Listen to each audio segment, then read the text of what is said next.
यही वो तबका है जो हर दफा मार्शल लॉ और चीफ ऑफ आर्मी स्टाफ को बुलाता है, यस जिसमें यस। मोहसिन नकवी साहब का मेयर होना, नवाज और शरीफ का शहबाज माइनस शरीफ होना, का प्रेसिडेंट पूरे होना। प्रोसेस से माइनस होना, शहबाज शरीफ का नून लीग से माइनस, लेकिन सदारती मनसब पर बैठना, और जरदारी साहब का पूरे खेल को खेल जाना। अस्सलाम वालेकुम ख़वातीन और हज़रात, मैं हूं हसन जफर और हमारे साथ हैं डॉक्टर हसनैन जावेद। अस्सलाम वालेकुम डॉक्टर साहब। जी वालेकुम सलाम सर। सर मैं खबर आपको एक पढ़ के सुनाता हूँ। जी sir. Pakistan bar council, supreme court bar association, Sindh high court bar association और पंजाब बार काउंसिल ने चीफ इलेक्शन कमिश्नर पे अदम एतमाद का इजहार करते हुए एतराज उठा के इस्तीफे का मुतालबा किया है। ओके। तो ये बार काउंसिल्स की तरफ से चीफ इलेक्शन कमिश्नर पे ये मुतालबा किया गया है कि वो इस्तीफा दे दें। और लेकिन इसमें इंटरेस्टिंग पहलू ये है कि तीनों जो लीडिंग सियासी जमातें हैं, पीटीआई, मुस्लिम लीग नून और पीपल्स पार्टी, उन तीनों की तरफ से इस पे रद्द अमल ये आया है कि ऐसा नहीं होना चाहिए। और हमारे इससे उन्होंने अपने आप को अपने लाताल्लुकी का इजहार किया है इस मुतालबे से, और इसको इस तरह से देखा है कि ये इलेक्शन को डिसरप्ट करने की प्रोसेस को ये बाइस बन सकती है ये चीज। तो ये क्या यानी सिचुएशन इस पर जो है वो अली जफर जो है उन्होंने भी इसी तरह की बात की है। उन्होंने ये कहा कि इससे इलेक्शन प्रोसेस मुतासर होगा और ये जो है मुतालबा सियासी नौइयत का है। जी इसी तरीके से हामिद खान जो है वो बहुत पुराने पीटीआई के मेंबर हैं, बल्कि अवाइल दौर के मेंबरान में से हैं जी और बार काउंसिल के सदर भी रहे हैं। उन्होंने भी इसको कहा है कि ये इसको इलेक्शन को मुतनाज़ा बनाने वाली बात है, चुनाचे पीटीआई का इससे कोई ताल्लुक नहीं है। सो हम्म इसका मतलब ये है कि पीपल्स पार्टी, नून लीग और पीटीआई हम्म तीनों जमातों की तरफ से मुत्तफिका तौर पर सिकंदर सुल्तान राजा को हटाने का मुतालबा नहीं है, लेकिन ये बार कौंसल्स का मुतालबा है। अब सोचना ये है कि बार कौंसल्स जो है उनकी स्ट्रिंग्स किन के हाथों में है, कौन ये चाह रहा है एग्जैक्टली। कि यही हाँ। पूछना चाहता हूँ डॉक्टर साहब, क्योंकि सवाल ये मेरे जहन में ये आ रहा है कि इस वक्त समझें कि कोई 1.5 महीना रहता है इलेक्शन होने में, 8 फरवरी की जी तारीख में।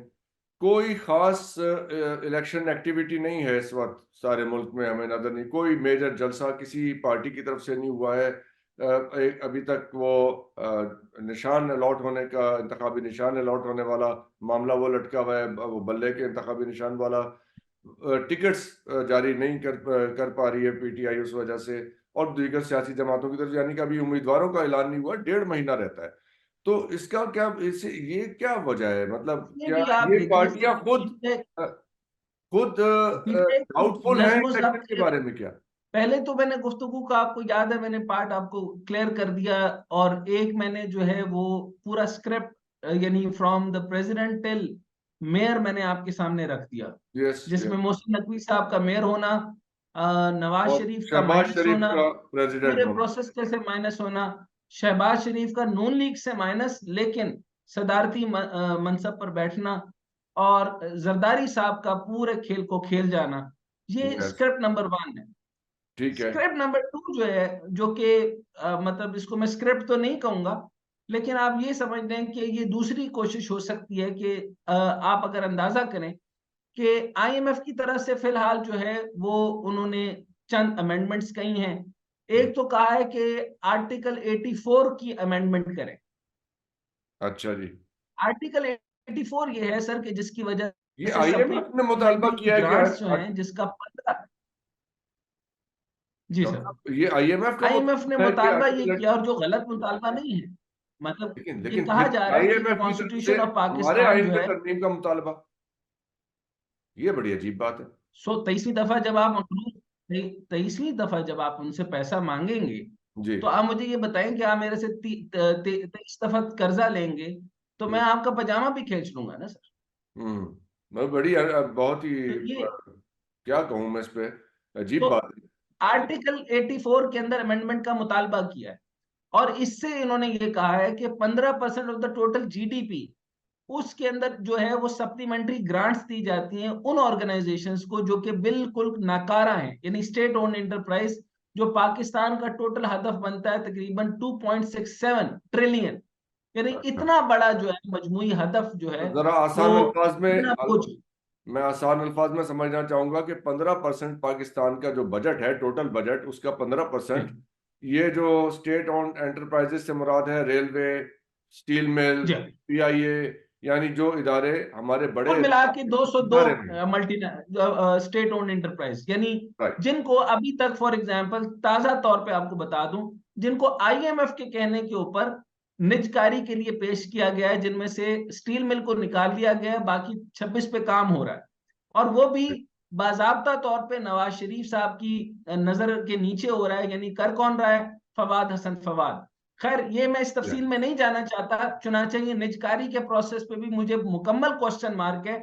मैं सबसे ज्यादा वो आदमी हूं जो कि 4 साल से शोर मचा रहा है कि इसकी निजकारी पब्लिक प्राइवेट पार्टनरशिप हो, लेकिन किसी असूल के तहत हो। सूल के लेकिन तहत ये तो क्या करना फवाद चाह रहे हसन हैं कि फवाद तो, अपने तमाम फाइनेंशियल गुनाहों पर पर्दा डालने के लिए इसे औने पाने भाव बेचकर टका टोकरी करके निकल जाना चाहते हैं और अपने हाथ झाड़ देना चाहते हैं। ये नहीं चाहते, मतलब जैसे हौसले आपने की बात है कि आप फवाद हसन फवाद जैसे दागदार शख्स को आपने निजकारी का इंचार्ज बनाया हो।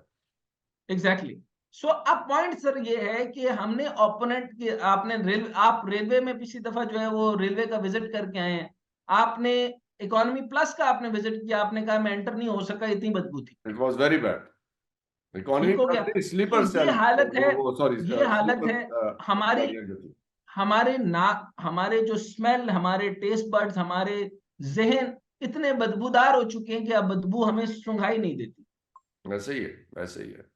अच्छा, अब पॉइंट ये बहुत है बुरा। कि इस पूरे पूरे वर्स्ट निजाम के अगेंस्ट जो है, आप ये देखें कि हम चाहते हैं कि नवाज शरीफ का माफिया, नवाज शरीफ की कैटलाइजेशन, नवाज शरीफ ने जो जिस तरीके से नुकसान मुल्क को पहुंचाया, नवाज शरीफ की करप्शन, एक्लिस हील के अंदर जो तमाम पेश खैमे जो किए गए, जो तमाम तर करप्शन जो है उसकी दास्तानें, और जो साबित शुदा दास्तानें, हुदैबिया शुगर मिल से लेकर यानी हुदैबिया पेपर मिल से लेकर सारी की सारी जो दास्तानें, और जो अब आपने रिसेंट में एक प्रोग्राम भी किया है जिसके अंदर पनामा का किस्सा जो है, पनामा का किस्सा जो है वो इकामा तक जो पहुंचा, उस जी जी, तक आपने सारी जो है वो करप्शन की रुदात सुन वो ली। हमने सारी एक कहानी सुन ली। डिक्लेयर्ड किस्म के बेईमान लोग, डिक्लेयर्ड किस्म के एब्सकॉन्डर्स, डिक्लेयर्ड किस्म के यानी गॉडफादर्स, पढ़िए। वो भी लोकल सतह वाले गॉडफादर, यानी इंटरनेशनल सतह के भी नहीं, हाँ,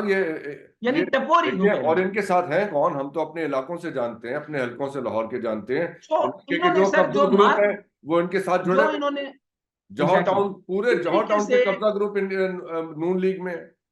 हम नहीं पढ़ अब रहे। मैं इसमें से एक बात ये करना चाहता हूं कि मैं ना जुल्फिकार अली भुट्टो साहब की सियासत को लेके आना चाहता हूं, ना मैं बेनजीर भुट्टो साहिबा की सियासत को लेके आना चाहता हूं। मैं जरदारी साहब की और आखिरी बेनजीर साहिबा की, क्योंकि वो तशरीफ ले जा चुकी, चुनाचे में उसको डिस्कस नहीं करता, लेकिन मैं जुल्फिकार अली भुट्टो की सियासत को, और फिर यानी आज बिलावल भुट्टो जरदारी साहब की सियासत को यकीनी तौर पर मैं बड़ी पॉजिटिव आंख से देख रहा हूं। और I must appreciate the decorum. I must appreciate the way he tackled the hostile audience. I must appreciate yes, his behavior towards the people of Pakistan. Very जिस रिफाइंड, तरीके से, बहुत जिस बहुत इस्लाह से, सोफिस्टिकेटेड, जिस डेफिनेटली। विजडम से, जिस दानिशमंदी से, जिस जेरकी से उन्होंने खान साहब को भी पॉइंट आउट किया कि आप जो है, आप लोगों ने अदम बर्दाश्त, इमरान खान समेत सब जमातों को उसने कहा, यानी उसमें अपने वाले साहब को भी लपेट में लिया कि आप लोगों ने सियासत को ऐसे बना दिया है जैसे माजल्ला कुफ्र का फतवा होता है, माजल्ला जैसे आपको 80 करोड़ की सजा होती है, माजल्ला किसी को मौत की सजा दे दी जाए, यानी आपने सियासत के अंदर फतवाबाजी की रस्म चला दी। ये मुनासिब तरीकाकार नहीं है। So I am very much positive about कि आने वाली सियासत में बिलावल जैसे जहन अगर आ जाए, जो जीरकी, अक्लमंदी, दानिश, यानी ताकत और है, सोफिस्टिकेशन, ताकत का इस्तेमाल नहीं कर रहा, सोफिस्टिकेशन। ताकत है लेकिन ताकत का इस्तेमाल नहीं कर रहा। अगर चाहे तो मैं आपको अगले सियासत आपको बता दूं। अब मैं बात क्या करना चाह रहा हूं मैं आपके सामने रख देता हूं। जी जी हम चाहते थे कि नवाज शरीफ की जो जो जिस तरीके से दोबारा डील करके वो आए हैं, हम जी। चाहते थे कि इमरान खान के आहनी हाथों और इस्टेब्लिशमेंट के साथ अच्छे तरीके से बिहेव करके डील बनाते हुए और उनके साथ गुफ्तगू करते हुए, निगोशिएट करते हुए, गलत फहमियों को दूर करते हुए दोबारा से बैठें और अपने आप को रीथिंक करें, रीस्ट्रक्चर करें। और हम इस पीटीआई को उस्मान डार के लिए नहीं बनाया गया था, इस यानी उमर डार के लिए नहीं बनाया गया था, गुची के जूते लहराने के लिए नहीं बनाया गया था। सनम जावेद जिसका ताल्लुक पीटीआई से था ही नहीं, सिर्फ एक फैन थी, लेकिन अब ऐलान ये आ रहा है सिंपैथी गेन करते हुए कि वो इलेक्शन लड़ेंगे, क्योंकि सबको गैप नजर आ रहा है, क्योंकि खंबों ने भी जीतना है। एग्जैक्टली। अच्छा, अब दूसरी बात सुने कि अली गौहर जैसे सादा आदमी को तो अब उसकी स्टेट्समैनशिप को तो किसी ने कबूल नहीं करना। मरवत साहब जो हैं वो कहते हैं कि शेख रशीद हमें कबूल नहीं है, फला हमें कबूल नहीं है, अजहर सदीक हमें कबूल नहीं है। यानी जितने अक्लमंद लोग हैं, यानी बैरिस्टर अली जफर हो गए, बाकी अजहर सदीक साहब हो गए, लतीफ कोसा साहब हो गए, एतजाज अहसन साहब हो गए, ये तो जो इलेक्शन करवाएगा वो तो मुसीबत में पड़ जाएगा, क्योंकि तो पीटीआई के दरमियान ही रिफ्ट खत्म नहीं होनी। यानी आप इंट्रा पार्टी इलेक्शन की बात कर रहे हैं सर पीटीआई? इंट्रा पार्टी चले, फॉर एग्जांपल आप कंसीडर कर लें कि हो गए minus Khan, there is no PTI. If there is, अगर इमरान खान बाहर निकल के सियासत में दोबारा से अपनी टीम दोबारा डेवलप नहीं करते, तो वो खंबे हैं, जो भी खड़ा होगा खंबा होगा, उसको मैं पीटीआई नहीं कहूंगा। दोबारा टीम डेवलप करने से मुराद ये है कि ये जो पुराना सारा था उनका ग्रुप, उसको वो जो कि उनकी आउट हो गया जो पीटीआई से, अब वो एक नया ग्रुप लाके उसको एस्टेब्लिश करें। अगर वो नया ग्रुप की शक्ल में आए या दोबारा से वो वापस आए, लेकिन मैं ये आपको बता रहा हूं कि एक सर्टन स्टैंडर्ड डेवलप करना होगा with in the party, who is eligible to participate, और यानी कौन इलेक्शन में लड़ सकता है कौन नहीं लड़ सकता, मेरिटोक्रेसी और टेक्नोक्रेटिक बेसिस के ऊपर उसकी अहलियत को देखना। यानी सनम जावेद इज नोबडी। अगर उसने सिर्फ और सिर्फ सोशल एक्टिविस्ट है और उसने जो है वो आवाज उठाई, बहुत अच्छी बात है, लेकिन जरूरी तो नहीं है कि हल्का की इलेक्शन से लड़ लेंगे। अब आपको भी पता है तो कि जब देखिए से ना, शफकत महमूद साहब, इससे अब की बात नहीं मैं कर रहा, अब तो खंबा भी खड़ा होगा तो जीतेगा। जिस जमाने में ये डिजाइन था एस्टेब्लिशमेंट का, तो उस जमाने में शफकत महमूद, आपका क्या ख्याल है कि वो इलेक्शन लड़ सकते थे और जीत सकते थे? सर यही अली तो जैदी बात जीत है, सकता था, यही फैसल वावड़ा जीत सकता था, यही प्रॉब्लम है ना। फवाद चौधरी जीत सकता था, ऑफ कोर्स नॉट। तो खान, वोट उस वक्त भी खान का था। लेकिन मैं आपको अर्ज ये कर रहा हूं कि इलेक्शन इस टाइम पे हमारी मईशत जिस मामले में है, फॉर एग्जाम्पल इलेक्शन जरूरी है, लेकिन इसको पहले इस मसले से निकाल लिया जाए। यानी पहले ये डिसाइड तो हो जाए कि पीटीआई अपने पूरे तरीकेकार से, अपने वजूद के साथ, यानी इमरान खान की बरीयत के साथ, पूरे तरीके के साथ मैदान में उतारी जाए।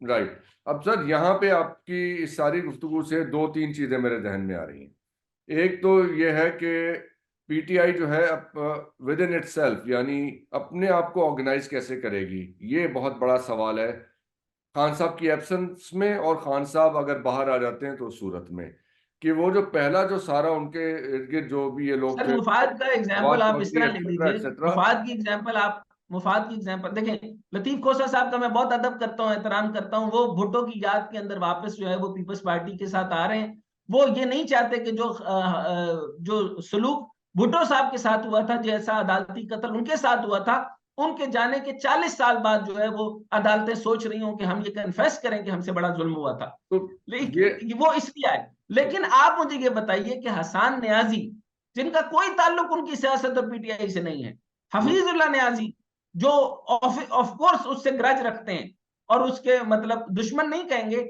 लेकिन ओपोनेंट है, और एक दूसरी सियासत है। यानी आप ये देखें कि ये मौजूदा तौर पे इस वक्त सिंपैथी गेन करते हुए कोई भी हसान न्याजी का वजूद ही नहीं हो सकता था, अगर पूरी तरीके से जो है वो इलेक्शन कैंपेन हो रही हो और सही तरीके से टिकट्स बांटी जा रही हो। अब उनकी वालदा जो है वो उनके नाम पे नॉमिनेशन जमा कराएंगी, वो जेल से लड़ेंगे, सिंपैथी किसको मिलेगी? अब मैं समझ ये रहा हूं आपकी इस बात से कि इस वक्त एक सिंपैथी जो क्रिएट हुई है पीटीआई के लिए, उसका फायदा उठाते हुए ऐसे किरदार सामने आ रहे हैं जो जो मेरिट पे पूरे नहीं जिन्होंने उतरते। 9 मई तक पहुंचाया, खान साहब को 9 मई नहीं, तक पहुंचाया, खान साहब को माइनस करना चाहता हूं मैं। खान साहब का इसमें एक कसूर तो नहीं वो था, किरदार हो जिन गया ना लोगों ने खान फवाद साहब को चौधरी, 9 मई तक पहुंचाया। और साहब एक तो वो ग्रुप हो गया ना फवाद चौधरी वाला, जिन्होंने 9 मई तक पहुंचाया। अब 9 मई कौन हो नहीं था गया, सर उसमें? उसके नतीजे में जो कुछ हुआ, तो उसके उसके बाद जो सिंपैथी क्रिएट हुई सर वो फवाद चौधरी ग्रुप के अंदर क्या वो जरताज गुल नहीं थी? फवाद चौधरी ग्रुप में क्या अली जैदी नहीं था? फवाद चौधरी ग्रुप के अंदर देखें चंद जो इंपॉर्टेंट लोग थे, क्या फखर इमाम आपको किसी पार्ट का हिस्सा नजर आते हैं? नहीं आते। उन्होंने क्या 9 मई के मामले में नजर आते हैं? नहीं आते। अरबाब शहजाद नजर आते हैं? नहीं आते। जो सेंसिबल लोग थे वो आपको इस खरीदकारी में नजर नहीं आए। ये लौंडो लपाड़ों की वो टीम थी जिन्होंने इमरान खान को 9 मई तक पहुंचाने दिया, लेकिन इमरान खान इसमें शामिल नहीं थे। तो अब सर यहाँ पे अब जो मैं अर्ज करना चाहता हूं, अब मैं आपके सामने एक कैप्सूल स्टेटमेंट की तरह लाता हूं। देखें, अब जरा इंतहाई ठंडे तरीके से हम सोचते हैं, क्या इलेक्शन का फायदा है? हाँ, ये सवाल है। मैं I was about to ask you this question कि देख, नजर तो ये आ रहा है कि किसी पार्टी की इस वक्त ऐसी पोजीशन नहीं है कि वो यानी लग नहीं रहा कि किसी पार्टी को इलेक्शन का फायदा नजर आ रहा है। तो अब बार काउंसिल अच्छा, ने जो मुतालबा किया है डॉक्टर साहब, अगर हो जाते हैं तो खंभों की तादाद ज्यादा होगी। बिल्कुल ज्यादा होगी। अच्छा, जरदारी साहब उनको बैलेंस कर लेंगे, यानी खरीद लेंगे या हाँ, तो लूट देखिए लेंगे ना, या मल्टीपल चीजें। फंसा लेंगे या बहका लेंगे? नहीं तो लूट लेंगे, बहका लेंगे, फंसा लेंगे या खरीद लेंगे? वो चले जो भी कर लेंगे, लेकिन मैं सवाल ये पूछना चाहता हूं कि ये बिलावल साहब ने जो एक सॉफ्ट स्टांस लिया है पीटीआई के लिए, तो ये लतीफ खोसा साहब और एतजाज अहसन साहब इस पुल के दो बनाने में नजरियात काम हैं। कर सकते हैं। बिलावल भुट्टो का नजरिया, एतजाज अहसन का नजरिया, जुल्फकार अली, ये लतीफ खोसा साहब का नजरिया, और इस तरह के जितने भी साहिबीन हैं वहां पर बैठे हुए पीपल्स पार्टी के, ये वो नजरियाती लीडर्स हैं। और मुझे बड़ी खुशी है कि बिलावल भुट्टो कम उम्र होने के बावजूद उतने ही नजरियाती और निकले और उतने ही दलेर निकले। उन्होंने एक्सेप्ट किया इमरान खान के वोट को, इमरान खान की लीडरशिप को, इमरान खान की मेजोरिटी को, और माना है कि इस टाइम पे अगर क्लीन स्वीप करने की कोई अहमियत रखता है और जो ताकत रखता है, जो कंसेंसस के साथ अवामी लीडर है, अवाम जैसी भी है सर। जमहूरियत का तकाजा यह है कि अवाम की मेरिट्स नहीं देखे जाते। अवाम गलत को गलत चाहती है, अगर 80% गलत चाहती है तो मेजोरिटी है, वो तो कलेक्टिव विजडम है ना सर, डेमोक्रेसी है, कलेक्टिव फ्रीडम है। विजडम है, जिसको अच्छा, भी वो अब पसंद इस करें। टाइम पर हालत यह है कि 80% अवाम चाहती है, अगर फॉर एग्जाम्पल खान साहब शराब की बोतलें जो ममनू है, तो 80% अगर चाहते हैं कि ये जायज करार दी जाए, तो ये जायज करार दी जाएगी डेमोक्रेसी की रूह से। ठीक है। ठीक है। अब उनके खुमार में ये सब कुछ आ चुके हैं, सारे लोग इमरान खान की शराब उनके मैखाने से पी रहे हैं, सब मस्त हो चुके हैं। कुछ नजरियाती लोग, जिसमें बिलावल भुट्टो साहब जो हैं, वो क्लियर होके सामने आ गए कि बिलावल भुट्टो जरदारी जो है, बल्कि उनको बिलावल भुट्टो कहना चाहिए, अब जरदारी माइनस कर देना चाहिए, क्योंकि जरदारी तो कॉम्प्रोमाइज हो गया। जी, वो पार्ट तो उन्होंने बिलावल साहब ने जरदारी साहब ने तो खुद ही अपने आप को अलहदा कर जमहूरियत दिया ना की उनसे। जमहूरियत की असल फतह, जमहूरियत की असल एसेंस और जमहूरियत के असल नजरियात, अपने बाप, अपने नाना और अपनी माँ का नजरिया लोगों के सामने लाकर, और सबसे बड़ी बात, हॉस्टाइल ऑडियंस के साथ कितने नरम मिजाजी और यानी मुदब्बिराना तरीके से गुफ्तगू करना, अपने आप को मनमाना और उसको मान कराना, और कहा कि सियासत को बहुत जो है बढ़िया, वो वेरी सॉलिड। शरअंगेजी नहीं बना देना चाहिए, हमने मिल बैठ के फैसले करने हैं। जी। तो इसके मतलब आप बताइए कि कौन बेहतरीन हुआ? अच्छा, अब मैं आपको बताना चाहता हूं कि जो इलेक्शंस हैं सर, वो एक पार्टी ये कह रही है कि अदलिया करवाए, एक पार्टी है आरोस की। हाँ सो जी। जो भी इलेक्शन करवाएगा, पाकिस्तान में आज तक रिग्ड इलेक्शन के बगैर कोई फ्री एंड फेयर इलेक्शन हो नहीं सकता, मैं मान ही नहीं सकता। जी, ये इन्होंने मुतालबा किया ना जी, बार काउंसिल्स ने, कि जी ये ब्यूरोक्रेसी के अंडर नहीं होने चाहिए इलेक्शन, यानी ब्यूरोक्रेसी के डीसी को और एसी को आर रिटर्निंग ऑफिसर नहीं लगाना चाहिए। तो अदलिया कर लेगी, तो अदलिया रिग्ड नहीं हो सकती। अब ये एक अलग सब्जेक्ट है, लेकिन उनकी तरफ से ये मुतालबा निक तो ऑफ अगर टाइम, अदलिया यानी को आखिरी मौके अदलिया के जो ऊपर अब कहेगी ये मेरे मुतालबे आ अदलिया रहे हैं कहेगी ना। हमारे जुरिस्डिक्शन में नहीं है, तो इलेक्शन कमीशन सिकंदर सुल्तान राजा को तो वो अभी नहीं मान रहे। तो इसका मतलब है जो इलेक्शन कमीशन अगर जब अपने लोगों से करवाएगा, जो भी वो ऑफिसर्स लेगा, बेशक वो सुप्रीम कोर्ट से ले ले, बेशक वो हाँ, अदलिया से ले ले, तो मुझे बताएं कि कोई भी पार्टी किसी का भी जो है रिजल्ट कबूल करेगी? नहीं तो देखें, तो क्या है ना अब सर। सिकंदर साहब हों या कोई और साहब हो, ऐसा शख्स इस मुल्क में कहां से ढूंढ के लाएंगे जिसके ऊपर हर आदमी खुश हो जाए? बिल्कुल नहीं होगा। अभी मईशत की हालत में आपको थोड़ी सी बताता चलूं कि इस टाइम पे हालत ये है कि इस टाइम पर जो है वो जमूत का शिकार है, ना हम तनजली की तरफ है ना हम बढ़ोतरी की तरफ है। हम्म। हमने गलत क्रेडिट रेटिंग लेकर के भी मुख्तलिफ मुल्कों से हमने और उधार पकड़ लिया है, मजीद उधार हम ले रहे हैं। मुल्क में डॉलर है नहीं, लेकिन किसी ना किसी तरीके से रुपी तो को यानी कि जो एप्रिशिएट पिछले साल अगर अगले 50 15 दिन वापस में करने बेशक थे वो तो इस डेप्रिसिएट साल 60 होगा। वापस करने, ऐसा ही है ना? अभी आपके कुछ दिनों के अंदर आपने देखा है कि कल परसों के अंदर नोटिफिकेशन आया और आपको पेट्रोल तकरीबन 13 रुपए या 14 रुपए का कम में मिल रहा है और डीजल भी कम हुआ है। जी, 14 अच्छा, रुपए कम हुआ। अच्छा, इसी तरीके से लार्ज स्केल मैन्युफैक्चरिंग में 1% की बढ़ोतरी आई, यानी ना होने के बराबर। और करंट अकाउंट डेफिसिट आप जो समझ लें कि सिर्फ चंद मिलियन डॉलर जो है वो इजाफा हुआ है। इसको इजाफा नहीं कहते, ना सरप्लस कहते हैं, बस ये है कि डेफिसिट नहीं है। लेकिन ये साल बता दूं, जब करंट अकाउंट डेफिसिट सब्जेक्ट नहीं होता, करंट अकाउंट डेफिसिट होता ही जब है जब आप ग्रोथ में हो। आपकी ग्रोथ ही नहीं मुल्क में हो रही, मुल्क कहीं रिफॉर्म्स ही नहीं कर रहा, रीस्ट्रक्चरिंग ही नहीं कर रहा, कोई तरीकाकार ही नहीं है। तो यानी इलेक्शन के बाद भी मैं मुल्क की मईशत को किसी डायरेक्शन पे देखूं तो मैं बात करूं ना, अभी कम से कम हम रिकवरी की हालत में तो हैं। यहाँ पे ये सवाल बनता है कि इस वक्त इस्टेब्लिशमेंट इस सारे मामले को हाँ, कैसे ये देख रही है, ये सवाल अब मैं बनता यहाँ है, पर इसलिए कि रेंज तो उनके हाथ में है। Let's be open and be honest, honest be very about honest. It, let's be very honest and frank about it. बागें तो उनके हाथ में है इस घोड़े की। उनके सामने ऑप्शंस इस वक्त दो हैं कि एक तो इलेक्शन, यानी दो चीजें हैं ना उनके सामने जो उन्होंने बैक वक्त कंट्रोल करनी है। दो घोड़े हैं, एक है इलेक्शन करा के एक पार्लियामेंट क्रिएट कर ली जाए ताकि डील करना आसान हो दूसरे मुल्कों के साथ जो वो मुतालबा करते हैं कि जी आपके पास एक डेमोक्रेटिक गवर्नमेंट होनी चाहिए। एक बात ये हो गई। दूसरी चीज है मईशत। तो ये, और मईशत के ऊपर दूसरे मुल्क, वैसे ये अजीब बात है। आप जरा इसको समझाएं कि सर अभी दूसरे मुल्क ये अभी भी समझ मुतालबा कर रहे हैं देखिए कि सर, आपके पास एक पार्लियामेंट हो, और पाकिस्तान पार्लियामेंट होने के बावजूद पाकिस्तान बात आपने आप मेरे कैसे लिए करना काम चाहते आसान कर आपने मेरे लिए काम आसान कर दिया। पाकिस्तान की स्टैब्लिशमेंट के पास दो ऑप्शंस आई हैं, या मईशत संभाल लो या सियासत संभाल लो। सियासत पाकिस्तान की स्टैब्लिशमेंट से नहीं संभल रही, पाकिस्तान की स्टैब्लिशमेंट से कभी सियासत नहीं संभली, इस वजह से उनको खुद आना पड़ता है। तो मुझे भी अभी भी ये लगता है, मैं ये समझता हूं कि या तो आसिम मुनीर साहब, जनरल आसिम मुनीर साहब खुद तशरीफ ले आए, क्योंकि सियासत में नहीं संभलना। दूसरे तरीके से अगर इंटरम गवर्नमेंट या किसी और तरीके से या नेशनल गवर्नमेंट से तरीके से अगर आप मईशत संभालना चाहते हैं, तो इस तरीके से भी मईशत नहीं संभलेगी। तो तो फिर कैसे होना संभलें? यह है, होना होना तरीका ये कार्य ये है कि जो भी है इसका ग्रेजुअल फॉर्मल कॉन्स्टिट्यूशनल वे तो एक ही है फिलहाल, जैसा तैसा भी है।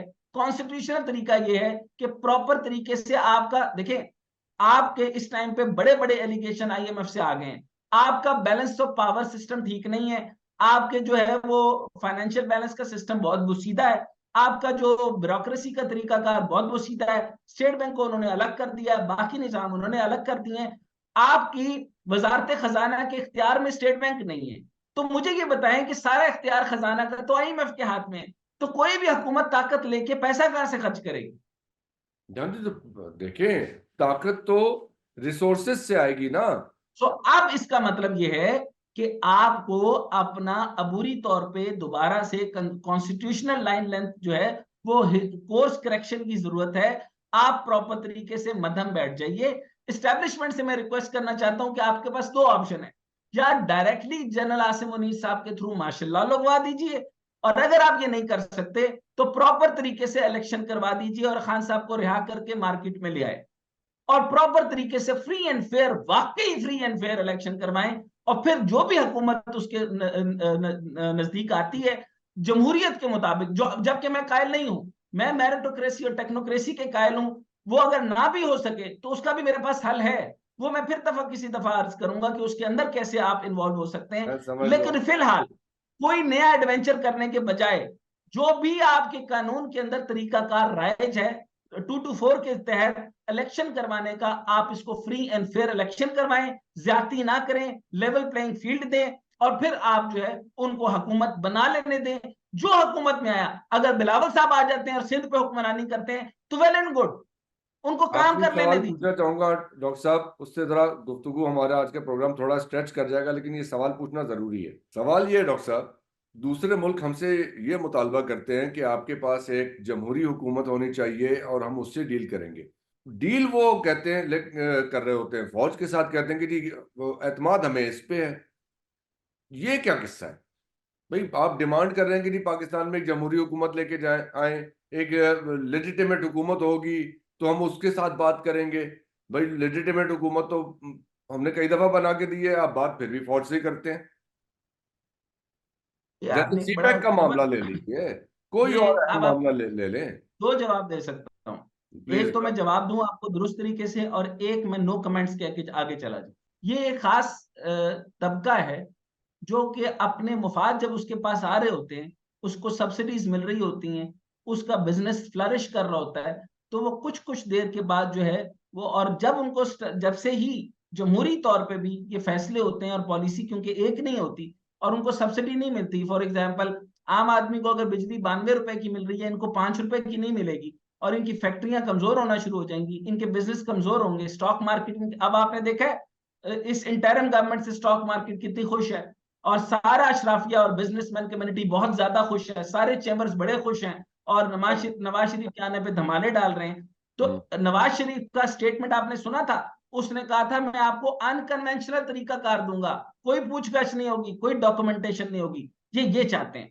तो क्या होता है कि जब इनके ऊपर लगाम डाली जाती है, ये सिर्फ 1% जो है ये आर्मी चीफ के पास पहुंच जाता है, और फिर ये ऊपर तक यानी अमेरिका तक पहुंच जाता है, और फिर कहता है ये इस वक्त की जमहूरी हुकूमत को हटाओ, ये हमारे लिए मुसीबत बना रही है, हमारा हमारा दमड़ी नहीं बन रहा।